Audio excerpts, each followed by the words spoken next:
Bon, ça fait plusieurs vidéos qu'on aborde le sujet sans trop rentrer dans les détails, mais là il est l'heure. Les crypto-monnaies, vous le savez, ce sont des actifs numériques qui sont stockés sur un registre distribué qu'on appelle la blockchain. Cette fameuse blockchain, c'est un registre dans lequel sont stockées des transactions qui est géré non pas par une entité comme une entreprise ou une banque, mais par des nœuds, c'est-à-dire un ensemble d'ordinateurs à travers le monde qui ont accepté de se soumettre aux règles du réseau, au consensus, et y contribuent en garantissant que les informations qui sont inscrites dans la blockchain sont vraies. C'est cette notion de nœuds, de consensus et de blockchain qui sont un petit peu l'identité des cryptos. Les crypto-monnaies ne sont a priori pas gérées ni contrôlables par une seule entité, mais par un ensemble de personnes aux intérêts communs. On dit qu'elles sont décentralisées. La décentralisation, c'est l'un des mots au centre de l'écosystème, tout simplement parce que ça regroupe beaucoup d'aspects, que ça soit des valeurs, une philosophie avec les cypherpunks et Satoshi, ou un aspect technique plus terre à terre où il faut des structures pour assumer la sécurité d'un réseau décentralisé. C'est donc une notion qui est très complexe, qui est source de beaucoup de discussions ou de conflits d'intérêts, et on se demande sans cesse si les crypto-monnaies sont bien décentralisées, comment elles le sont, et est-ce que tout ça n'est pas finalement une vaste utopie qui fait bien vendre en ce moment, et que tout le monde utilise pour son marketing sans grand fondement derrière. C'est important de ne pas suivre bêtement ce qu'on entend, et de se questionner sur les fondements même de notre écosystème. Et c'est ce qu'on va voir dans cette vidéo, est-ce que la blockchain et les cryptos sont vraiment décentralisés? Déjà, la décentralisation, c'est quoi? Comme je vous l'ai dit, la décentralisation, c'est un terme qui veut dire beaucoup de choses différentes, et c'est d'ailleurs pour ça qu'il suscite beaucoup de débats. Est-ce que un réseau décentralisé, c'est que personne ne peut agir dessus sans l'accord d'un consensus? Est-ce que c'est un réseau qui doit être hébergé par les nœuds sans être financé par aucune entité centralisée, et avec aucun développement par les développeurs, comme Bitcoin dans l'idée? Ok,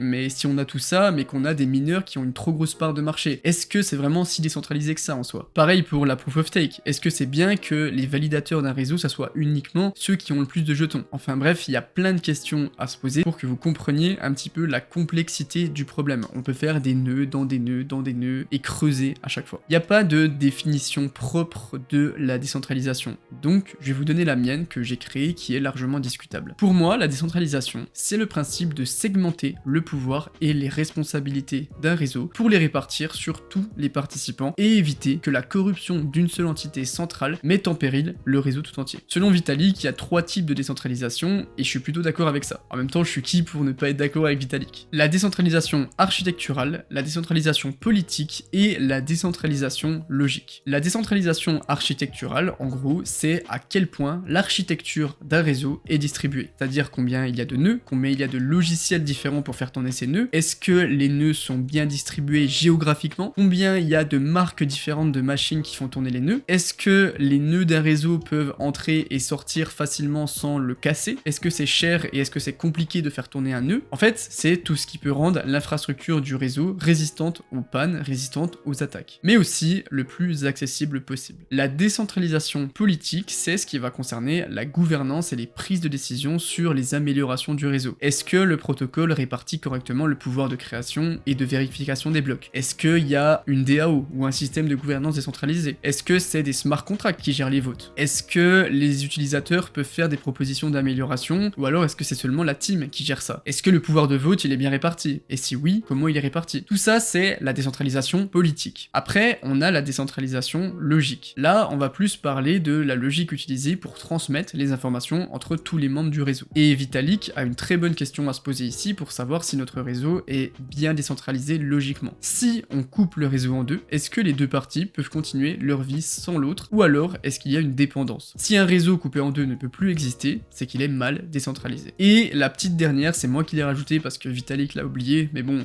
c'est pas grave, c'est encore un petit jeune de l'écosystème, il peut pas tout savoir, c'est la décentralisation économique. Un réseau a toujours sa crypto-monnaie native, et c'est important de savoir comment est répartie la supply entre les holders, comment elle sera répartie dans le futur, etc. Si une entité possède genre 70% des tokens, bah il a une grosse puissance sur le réseau, que ça soit dans les votes, dans la gouvernance, dans le stacking, etc. D'ailleurs pour ça vous pouvez utiliser l'outil Bubble Map qui est hyper visuel dans la répartition des wallets. En plus ils sont français donc bénef. On a un peu dégrossi la notion de décentralisation dans un réseau. On l'a défini, on a regardé les sous-parties. Maintenant on peut se demander à quoi ça sert d'avoir un réseau décentralisé. C'est quoi les avantages et est-ce qu'il y a des inconvénients d'un système comme celui-là? On va commencer avec les avantages de la décentralisation. La décentralisation, c'est déjà une très bonne façon de lutter contre la censure des autorités centrales et d'avoir un réseau avec des utilisateurs qui sont plus autonomes. Ça permet aussi de redistribuer le pouvoir et de créer un système beaucoup plus horizontal et plus plus pyramidal comme c'est le cas dans les entreprises traditionnelles où le pouvoir il est très centralisé. La décentralisation, ça va augmenter la notion de méritocratie des idées. Vu que vous êtes dans un réseau où personne n'a trop de pouvoir, ça va pas être le statut de la personne qui dit une idée qui va être mise en valeur, mais ça va être la qualité de l'idée en elle-même. Imaginez une entreprise où quelqu'un a une idée de fou pour augmenter les ventes, pour mettre en place un nouveau système, etc. Sauf que le mec qui a eu l'idée, c'est le stagiaire. Et ben, il va arriver, il va dire son idée, ça va finir en « Ok, c'est bien, tais-toi, fais ton rôle de stagiaire, va me faire un café plutôt ». Et du coup, ça va diluer la qualité des idées au profit du statut de la personne dans l'entreprise. Alors que dans un réseau décentralisé, l'idée est soumise à tout le monde et elle est évaluée. Ça augmente également la transparence. Comme dans la blockchain, où la base de données est ouverte à tous et où tous les nœuds ont une copie, contrairement aux registres d'une banque qui sont beaucoup plus opaques. La sécurité peut aussi être améliorée, parce que sur le réseau, s'il y a pas mal de nœuds et qu'ils sont bien distribués, ça va rendre ce réseau beaucoup plus sûr et moins vulnérable, parce qu'il y aura plus de ce qu'on appelle un point de défaillance unique. Les blockchains publiques, normalement, elles sont trustless, c'est-à-dire sans confiance. Ça veut dire que personne peut vous empêcher de rentrer. Vous pouvez interagir avec le réseau, peu importe qui vous êtes. Tout le monde a les mêmes droits et doit suivre les mêmes règles. En plus, ça favorise aussi la croissance et l'innovation, puisqu'il y a plus d'acteurs qui vont pouvoir participer au réseau. Bref, c'est beaucoup moins permissionné et beaucoup moins discriminatoire. C'est les utilisateurs qui maintiennent le réseau en vie. Sur le papier, la décentralisation, c'est très beau. Mais il y a aussi quelques points à ne pas oublier. Les inconvénients de la décentralisation. Dans une démocratie, l'élection d'un nouveau président, ça passe par des votes, des élections, il faut les signatures des maires, 2 tours, etc. Ça prend du temps. Alors que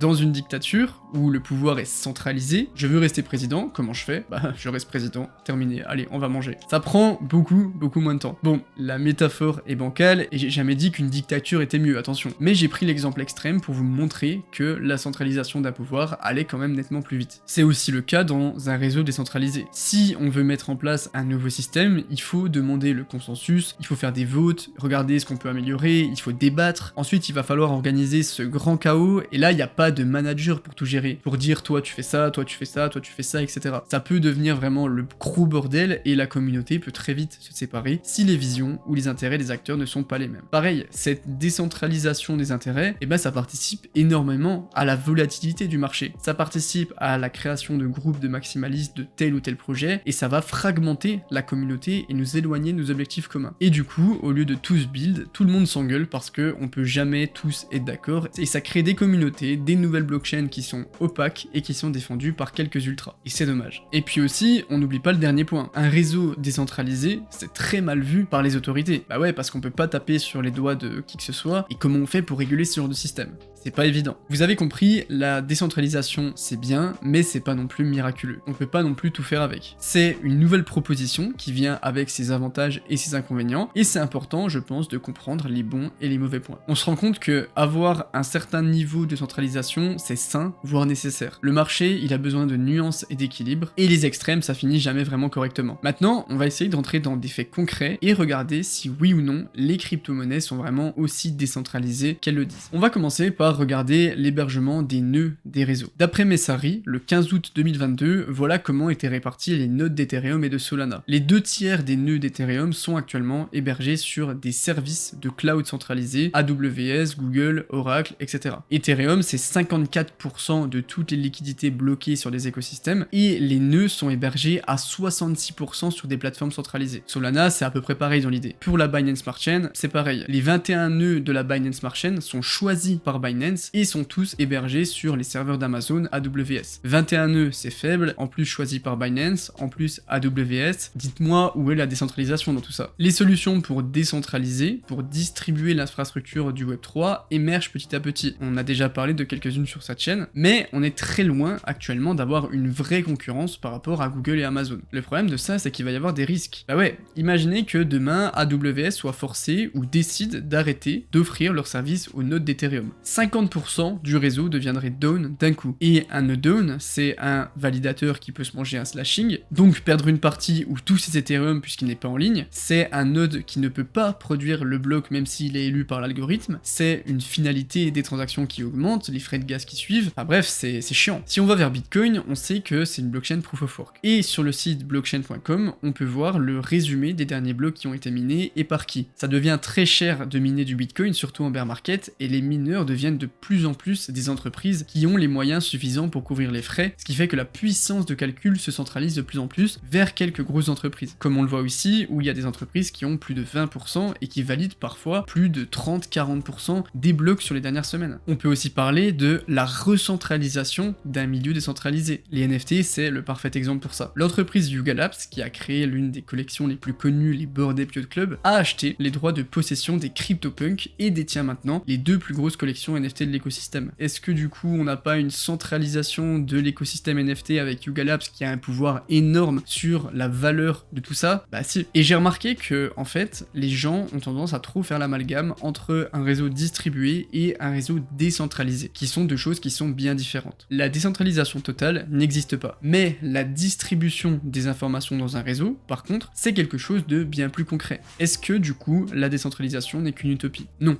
La décentralisation est pas du tout une utopie. Par contre, la décentralisation totale, oui, complètement. Et honnêtement, on s'en fout de la décentralisation. Je sais que je vais m'attirer les foudres de certaines personnes en disant ça, mais personne ne va rentrer dans les crypto-monnaies ou dans la blockchain pour la décentralisation. Aucun boulanger ou menuisier va arriver et se dire « Ah ouais, putain, les nœuds sont bien décentralisés, vas-y, je rentre, ça va bien m'aider ça. » Même si c'est des valeurs qui sont propres à l'écosystème et qui sont importantes, il y a beaucoup trop d'amalgame et ce qui est vraiment important quand on parle de décentralisation, c'est plutôt la résistance à la censure. Si on se passe d'intermédiaire, oui, c'est pour réduire les coûts, mais très clairement, c'est pour être sûr que peu importe la transaction, peu importe l'opinion, peu importe l'information qu'on veut transmettre, eh ben, on ne soit pas censuré. Qu'aucune autorité puisse nous interdire de faire ce qu'on veut, tout simplement. Et je pense qu'il est quand même plus intéressant de se concentrer sur la scalabilité, sur la résistance à la censure, sur l'expérience utilisateur et sur des cas concrets dans la vraie vie d'un registre distribué comme la blockchain. Pensez que la décentralisation totale va résoudre tous nos problèmes et que les gouvernements vont se laisser faire, je pense que c'est quand même assez utopique. Et même au-delà des gouvernements, à partir du moment où il y a des enjeux financiers, il y a forcément des entreprises derrière qui veulent prendre leur part du gâteau. Ça sert à rien de vouloir réinventer la roue. Par contre, on peut utiliser ce qu'on a pour créer une roue beaucoup plus lisse, beaucoup plus performante et agréable à utiliser. Malgré ce qu'on peut dire, c'est les valeurs derrière une technologie qui font qu'une première niche s'y intéresse et c'est l'utilisation concrète qui fait qu'elle est adoptée par la masse. Pour moi, la décentralisation est importante, mais la décentralisation totale n'existe pas, et je pense qu'il y a d'autres notions sur lesquelles il faut d'abord se concentrer avant de vouloir décentraliser au maximum un écosystème, ce qui est quasiment impossible. C'est la fin de cette vidéo les potes, merci beaucoup de l'avoir suivi jusqu'à la fin. C'est une vidéo un peu différente sur un sujet qui est peut-être l'un des sujets qui suscite le plus de débats, donc si jamais vous avez des contre-arguments sur ce que j'ai dit, ou des choses qui viennent compléter mon argument, n'hésitez pas à venir le dire dans les commentaires. L'objectif c'est de débattre, d'avancer ensemble. Je n'ai pas du tout la science infuse, donc peut-être qu'il y a des trucs que j'ai oubliés, peut-être qu'il y a des trucs qui rentrent aussi en compte dans ce débat, donc je compte sur vous dans les commentaires. En tout cas, n'hésitez pas à me dire si ce genre de vidéo est un petit peu plus philosophique, bon philosophique c'est un peu abusé, mais où il y a beaucoup plus de débats que d'habitude vous plaît, pour savoir si ça vous intéresse que j'en fasse d'autres ou pas. Prenez soin de vous, n'oubliez pas d'aimer et d'abonner, c'était Iril,